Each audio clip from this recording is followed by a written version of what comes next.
30 লক্ষ কোটি টাকা ঋণের বোঝা নিয়েই বর্তমান সরকার যাত্রা শুরু করেছে। দেশের বর্তমান রাজনৈতিক, অর্থনৈতিক, সামাজিক ব্যবস্থা সম্পর্কে আমার মনে হয় আপনারা ভালোভাবে অবগত আছেন।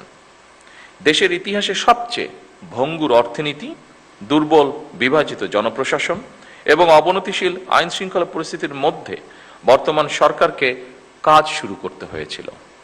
যে পরিস্থিতিটির বর্ণনা আমি দিলাম, সেই পরিস্থিতি ছিল যখন আমরা কাজ শুরু করেছি।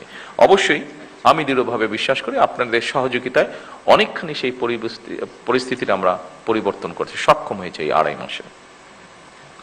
তবে সম্পূর্ণভাবে সেটি এখনো পরিবর্তিত হয়নি। ফ্যাসিবাদী শাসনামলে দুর্নীতি, লুটপাট রাষ্ট্র এবং জনগণকে ঋণগ্রস্ত করে ফেলেছিল। সেই শাসনামল 30 লক্ষ কোটি টাকা ঋণের বোঝা নিয়েই বর্তমান সরকার যাত্রা শুরু করেছে।